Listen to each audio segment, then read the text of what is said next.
प्रिय मित्रों, नमो नमः। आज हम लोग काव्य भेद पर विशद चर्चा करेंगे। कैसे आचार्य मम्मट ने ध्वनि काव्य के उपभेद को 10,455 संख्या बताई है। कैसे साहित्य दर्पणकार ने ध्वनि काव्य के उपभेदों को 5,355 बताया है और अभिनव गुप्त ने इसको 7,420 बताया है। ठीक है, यह बहुत ही महत्वपूर्ण टॉपिक है मित्रों। इससे यह काव्य भेद हम लोगों का जीआईसी लेक्चरर में, असिस्टेंट प्रोफेसर में और नेट जीआरएफ इत्यादि में भी शामिल है और इससे प्रश्न भी पूछता है। ठीक, तो हम इसे आप लोगों के समक्ष ये बहुत ही संक्षिप्त रूप में इसको रख करके समझाएंगे। ठीक, तो आइए हम लोग प्रारंभ करते हैं। तो सर्वप्रथम हम लोग प्रारंभ करते हैं काव्य प्रकाशकार ने जो पहले उल्लास में अपने लास्ट में काव्य के भेद बताते हैं, काव्य के भेद। तो वहां पर इन्होंने काव्य के 3 भेद बताए हैं। एक भेद तो इन्होंने बताया कि ध्वनि काव्य है। दूसरा भेद बताते हैं गुणीभूत व्यंग, गुणीभूत व्यंग काव्य इन्होंने बताया। तीसरा यह बताते हैं कि चित्र काव्य होता है। यह आप सभी लोग जानते होंगे कि जो प्रथम उल्लास में लास्ट में इन्होंने काव्य के 3 भेद बता देते हैं। 3 भेद बता लेने के बाद वह द्वितीय उल्लास में अब अर्थ के प्रकार, अर्थ और शब्द शक्तियां, शब्द के प्रकार यह बताने लगते हैं। उसको द्वितीय और तृतीय उल्लास में बता करके उसको समाप्त कर देते हैं। फिर अब जो प्रथम उल्लास में यह तीनों बताए रहते हैं, तो आप लोग इतना मत समझिएगा कि बस काव्य के केवल यही 3 भेद होते हैं। इसके कुछ उपभेद भी होते हैं, लेकिन द्वितीय और तृतीय उल्लास में उतना बता लेने के बाद यह चतुर्थ उल्लास में फिर ध्वनि काव्य के उपभेदों की चर्चा प्रारंभ करते हैं।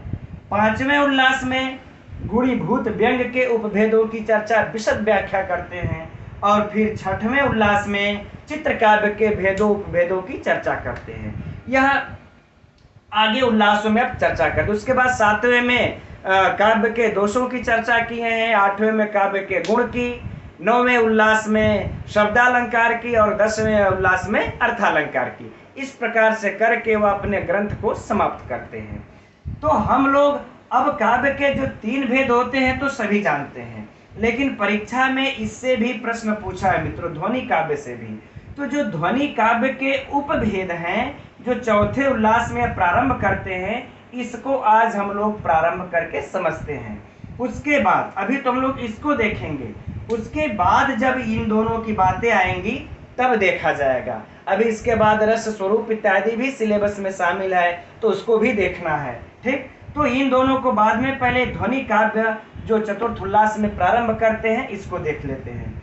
और इसमें मित्रों हम लोग पूरा तो पढ़ नहीं पाएंगे क्योंकि उतना समय है नहीं और वो परीक्षा का भी प्रश्न नहीं है, लेकिन जो परीक्षा में जैसे पूछता है पहले उस टॉपिक को समझते हैं। तो चौथे उल्लास में प्रारंभ करते हैं ध्वनि के भेद को।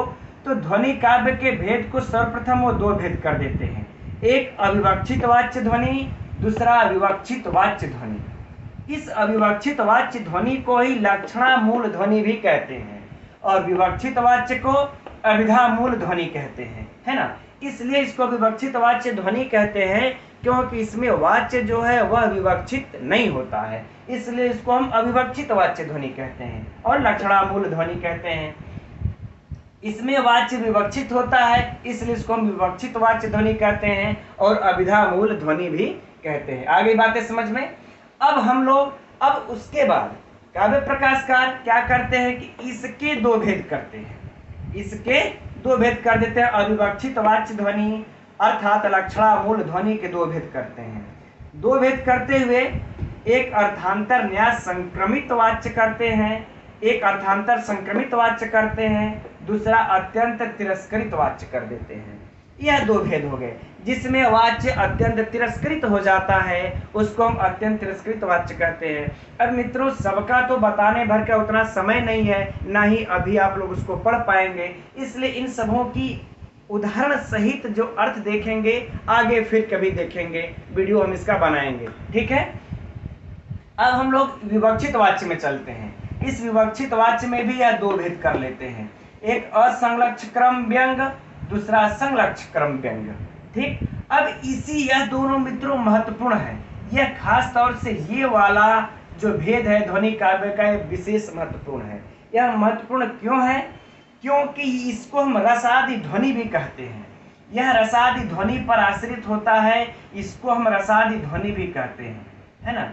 रस आदि ध्वनि यानी जो रस है, भाव है, रसाभास है, भावाभास है इत्यादि, ये जो आठों होते हैं इसी आठों पर यह आश्रित होता है, इसलिए हम इसको रसादि ध्वनि कहते हैं। ठीक, इतना याद रखिएगा मित्रों। और इसी जगह से जब काव्य प्रकाशकार व्याख्या करते चतुर्थ उल्लास में यहाँ तक आते हैं, फिर इसकी व्याख्या करना प्रारंभ करते हैं, तो यहाँ पर रसादि की चर्चा आ जाती है। तो वहीं से अब इधर का छोड़ देते हैं वर्णन करना चतुर्थ उल्लास में, अब यहाँ रस का अब चर्चा आ जाता है, तो पहले रस को बताने लगते हैं, रस के स्वरूप को, भाव, रस का अर्थ, रस के स्वरूप, भाव, भावाभास, रसाभास, है ना, ये सब बताने लगते हैं, जो कि रस का स्वरूप भी सिलेबस में है ना। तो रस का स्वरूप है तो उसको हम लोग कल की वीडियो में भी उसको बहुत अच्छे ढंग से समझेंगे, कैसे किसकी उत्पत्ति हुई है। ठीक, तो उसको समझेंगे। तो यह रसादि पर व्यंग। और अच्छा, एक चीज हम लोग ये चीज याद रखेंगे कि जब काव्य में मुख्य तौर पर यह रस जो है जब काव्य के आश्रित होता है, जब मुख्य तौर पर काव्य के आश्रित होता है, तो वह ध्वनि काव्य का असंलक्ष्य क्रम व्यंग बन जाता है। और यही रस जब वस्तु या अलंकार पर जब आश्रित हो जाते हैं, तो वह जो हम लोग दूसरा भेद पढ़े थे गुणीभूत व्यंग काव्य, तब वह बन जाता है। ध्यान दीजिएगा इस टॉपिक को मित्रों, हो सकता है परीक्षा से इससे प्रश्न पूछ दे, है ना। तो याद रखिए, फिर से सुनिए कि जो रस आदि जो आठों है ना, रस, रसाभास, रस और भाव, भावाभास, रसाभास इत्यादि जो आठों हैं, यह आठों जब काव्य के मुख्य तौर पर आश्रित रहते हैं, काव्य पर आश्रित रहते हैं, तब वह असंलक्ष्य क्रम व्यंग ध्वनि काव्य होता है, यानी उत्तम काव्य होता है।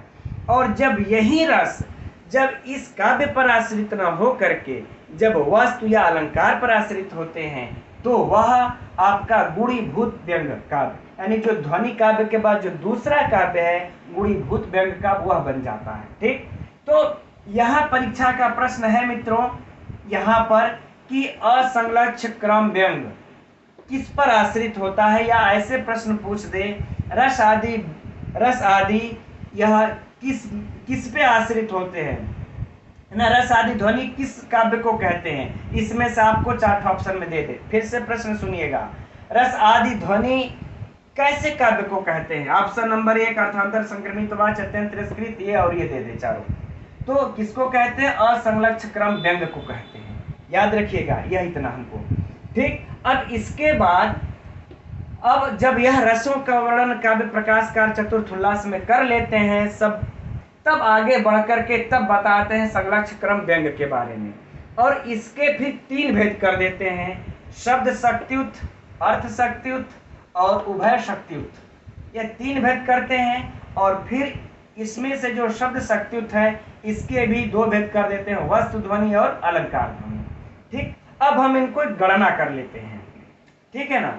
तो अच्छा, यहाँ पर गणना भी नहीं करते हैं। अब इसके ये अर्थ शक्तियुत के यह 12 भेद बता देते हैं, है ना। अर्थ शक्तियुत के 12 भेद अब बताते हैं, हालांकि अब इसका कोई भेद नहीं है। ठीक, अब यह 12 भेद हो गया। तब आइए हम लोग काउंट कर लेते हैं, कितना हुआ? 1 भेद, 2 भेद, 3 भेद, है ना। और यहाँ पर 1 हुआ, 4 भेद, 5 भेद, और इधर हो गया 12, है ना। 12 और 5 17 और 1 भेद यहाँ पे है। ठीक, तो इसको हम छठा भेद हम लिख देते हैं समझने की दृष्टि से, छठा भेद। और 12 प्लस इसके भेद हो जाते हैं, तो 6 ये हुए और प्लस 12, टोटल कितने हो गए मित्रों? 12 प्लस 6 बराबर 18 भेद। याद रखिएगा, देख लीजिए फिर से ध्यान से, 1 रहा, 2 रहा, 3 रहा, ये 4 5 और ये छठा हो गया, और इसके अकेले के 12 भेद, तो 12 6 18 भेद। तो सर्वप्रथम अगर परीक्षा में प्रश्न आ जाए कि सर्वप्रथम काव्य प्रकाशकार ध्वनि काव्य के भेद को कितने भेद करते हैं? तो 18 भेद किए हैं। ठीक, यद्यपि ये जो असंलग्न क्रम जो रस आदि पर आश्रित है, इसके काव्य प्रकाशकार ने कहा कि इसके कई भेद हो सकते हैं। क्योंकि जब रस पर आश्रित रहता है तो रस में भी 9 रस हैं, उस 9 रस में भी आपके श्रृंगार रस में, श्रृंगार में भी कई प्रकार के श्रृंगार हो सकते हैं, जैसे सूर्यास्त के समय, सूर्योदय के समय, या चुंबन इत्यादि का कई श्रृंगार। तो इस प्रकार से इसके भेदों का तो गणना करना ही मुश्किल है, इसलिए इसका उपभेद बताया ही नहीं, कह दिए बस ये के रहने दो इसको। ठीक, तो इस प्रकार से 18 भेद कर लिए। अब 18 भेद तो समझ में आ गया होगा। अब इस 18 भेद को कैसे आगे बढ़ाते हैं, अब उस चीज को समझते हैं। अब इन 18 में से इस भेद को निकाल देते हैं। जब हम 18 में से इस एक भेद को उभय शक्तियुत को निकाल देंगे तो कितना भेद बच जाएगा? 17। याद रखिएगा, इसको थोड़ा हम साफ कर लेते हैं, ये डिस्टर्ब करेगा आप लोगों को, है ना। चलिए, इस 18 में से हमने एक भेद को निकाल दिया।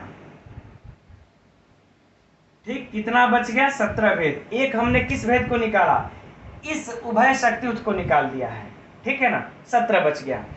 अब इन 17 भेदों को यह पदगत और वाक्यगत, है ना, पदगत और वाक्यगत से 2 भेद कर देते हैं। ठीक, ध्यान दीजिएगा, 17 गुणते 2, यानी इसमें कौन सा हो गया? एक हो गया आपके शब्दगत, नहीं वाक्यगत, और एक हो गया पदगत। इसके 2 भेद हो जाते हैं, पदगत और एक वाक्यगत। तो इन दोनों के भेद से कितना हो गया? 17 दूना के 34, 34 भेद अब हो गए। अब इन जब 34 भेद हो जाते हैं तो अब इन 34 भेदों में यह अर्थ शक्तियुत वाला जो इसके 12 भेद बताए हैं, तो इसके कहते हैं इस 12 भेद का एक और भेद हो जाता है। यानी जो पदगत वाक्यगत ये जो 2 हम लोगों ने पढ़ा, तो एक कह देते हैं इसका प्रबंधगत भी होता है, सिर्फ इसी 12 का होगा। ये प्रबंध, यह जितना 17 है, यह तो पदगत वाक्यगत से 2 भेद होकर के 34 हो गए, लेकिन इसका इस पर्सनल जो 12 भेद हैं, इसके एक प्रबंधगत भी होता है, इसके 3 भेद हो जाते हैं, यानी एक प्रबंधगत। तो हम इसमें प्लस 12 और जोड़ देंगे, क्योंकि इसका एक एक्स्ट्रा भेद हुआ। तो जब हम इसको प्रबंधगत लिख देते हैं यहाँ पर, प्रबंधगत, तो इस प्रबंधगत को जब हम जोड़ देंगे 12, तो टोटल कितना हो गया? 12 34 46। आ गई बातें। अब हमने एक यहाँ पर पहले से छोड़ रखा था, क्योंकि 17 का ही हम भेद कर रहे हैं, एक इसको पहले से ही छोड़ रखा था, तो इसको जब हम एक जोड़ देंगे 46 धन 1, तो कितना हो गया? 47। अब आ गई बातें समझ में। यहाँ पर टोटल 47 भेद हो गए।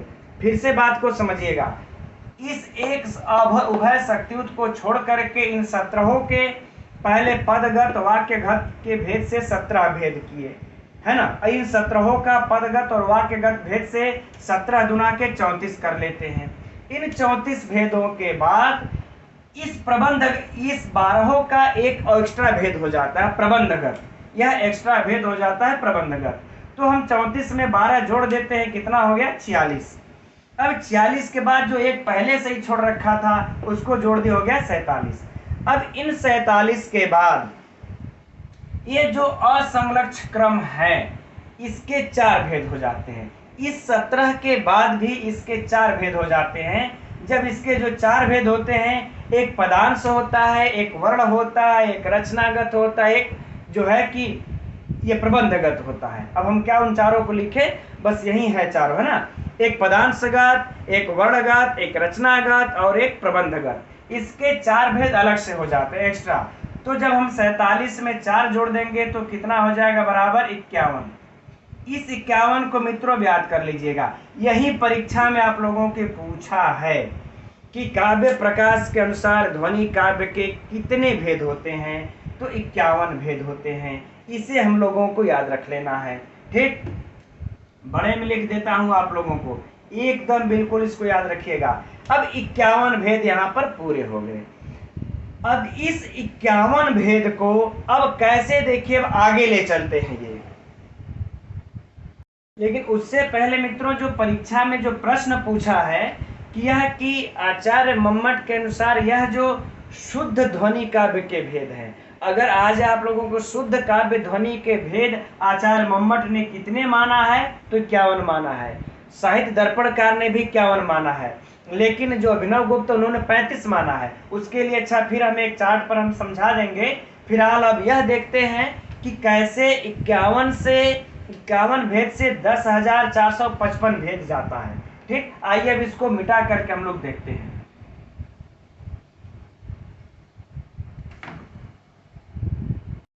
हाँ मित्रों देखिए, यह जो 51 भेद इन्होंने बताया काव्य प्रकाशकार ने, कहे यह 51 भेद जो हुए उपभेद, यह जब आपस में एक दूसरे से जब मिल जाएंगे तो 51 गुणा 51 हो जाएगा, बराबर कितना हो जाएगा जब हम गुणा हम करेंगे तो इसका 2601 है ना, यह इतना गुणा करके हो जाएगा 2601। ठीक, लेकिन यह जो मिलेंगे तब तो कहेंगे कि एक संसृष्टि होती है और एक संकर। ठीक, तो यह संकर भी 3 प्रकार का होता है, 3 वह हो गए, एक संसृष्टि, यह एक प्रकार के हो गया 4। तो यह 4 प्रकार के हो जाते हैं, जब मिलते हैं तब कहते हैं तब 2601 है तो इसमें हम 4 का गुणा कर देंगे। जब 4 का हम गुणा कर दिए तब हम लोगों का कितना आ गया 10,404, 10,404 ये संख्या मिल गई। फिर से ध्यान से समझिएगा, 51 जब आपस में मिलते हैं तो यह 2601 प्रकार का हो गया। फिर कहें जो इनकी लेकिन जब ये संकर होगा एक संसृष्टि होगा, तो जो संकर होगा उसके 3 भेद होते हैं और संसृष्टि का एक ही भेद होता है, तो 3 1 4 भेद हुए। अब यह चारों भेद, इन चारों भेदों का हम गुणा जब हम करते हैं 2601 से तो 10,404 हमें प्राप्त हो जाता है। यह इतने भेद हो गए, तो यह टोटल के इतने भेद हो गए। लेकिन अब इसमें से तो जब ये इतना भेद कब हुए, जब ये दोनों मिले हैं। अभी जो शुद्ध 51 वाला जो पहले से ये वाला, जब इसको हम अलग कर देंगे तो शुद्ध बचेगा ना, तो इस 51 शुद्ध को जब हम जोड़ देंगे या इसमें यहाँ पर तो कितना हो जाएगा 10,455। अब बातें समझ में आ गई। 400 यहां से 5 उतार देंगे, 4 1 5 हो गया।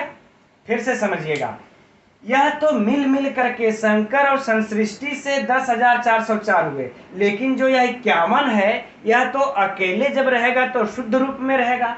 तो इस 10,404 को जब हम जोड़ेंगे तो यह 51 होगा, और 51 जब जोड़ देंगे तो 10,455। यह मित्रों अब देखिए, यह जो है यह काव्य प्रकाश के अनुसार ध्वनि काव्य के कुल भेद हैं। ठीक, ध्वनि काव्य के कुल भेद। अब इतना याद ध्यान में रख लीजिएगा आप लोग। अब इसी के बाद अब इसमें से कैसे प्रश्न पूछेगा, कब पूछेगा, तो आप लोग 51 लगाएंगे, कब 18 लगाएंगे, कब ये लगाएंगे, कब ये लगाएंगे, है ना। तो इसको अब हम एक चार्ट में हम लिख लेते हैं पहले, उसके बाद इन तीनों लोगों का साहित्य दर्पणकार का भी और इनका भी, तब आप लोगों को आराम से समझा देते हैं, उसको चार्ट के द्वारा समझने में आसानी होगी। अब मित्रों हम लोग इस तालिका से समझ लेते हैं परीक्षा में कैसे प्रश्न आएगा तो हल करना है। देखिए, जो काव्य प्रकाशकार हैं यह शुद्ध भेद, शुद्ध उपभेद, इस ध्वनि काव्य के शुद्ध उपभेद कितने किए हैं 51। यही परीक्षा में पूछा है ना, यह परीक्षा में पूछा है, इसलिए हम लोग इसको ध्यान में रखना है। और यह काव्य प्रकाशकार संसृष्टि और संकर के भेद से इस ध्वनि काव्य के कितने उपभेद करते हैं तो 10,404 है ना, 10,404। अब इनका कुल भेद कितना हो जाता है, इसमें हम 51 को जोड़ देंगे तो 10,455। यह काव्य प्रकाश के अनुसार कुल ध्वनि काव्य के भेद 10,455 है। ठीक, यह देखिए याद रखिएगा, यह अभी ध्वनि काव्य के उपभेद बताए, गुणीभूत व्यंग काव्य और चित्र काव्य तो अभी बचा ही है, उसको छोड़ देते हैं अभी हम लोग। तो यह याद रखिएगा परीक्षा में जब भी प्रश्न आए, और अच्छा इसके पहले हम लोगों ने एक बात और पढ़ी थी, 18 भेद जो किए थे, तो अगर उसमें प्रश्न आए तो हुआ कि अगर ऐसे पूछे कि सर्वप्रथम काव्य प्रकाशकार ने ध्वनि काव्य के कितने भेद किए हैं, तब 18 भेद बताएंगे। और शुद्ध उपभेद कितने किए हैं, तो 51। और संसृष्टि शंकर से काव्य प्रकाशकार ने या मम्मट ने कितने उपभेद किए हैं, 10,404। इस तरह से प्रश्न आएगा। अगर यह प्रश्न में शामिल है तो यह टिक लगाइएगा, शुद्ध उपभेद शामिल है तो यह टिक लगाइएगा, और जब कुल भेद शामिल है तो 10,455 टिक मारना है। साहित्य दर्पणकार का यह भी शुद्ध उपभेद 51 ही करते हैं, यह भी शुद्ध उपभेद 51 ही करते हैं। यानी कि हमें काव्य प्रकाशकार के द्वारा आए चाहे साहित्य दर्पणकार के द्वारा आए, शुद्ध उपभेद हम 51 ही लगाएंगे। और यदि प्रश्न में यह शामिल हो जाए संसृष्टि और शंकर, तो इनके अनुसार हम 5,304 लगाएंगे। और जब कुल भेद, तो सेम यह भी कार्य करते हैं, इस 51 शुद्ध को इस संसृष्टि शंकर के उपभेद में जोड़ करके 5,355 ले जाते हैं। ठीक।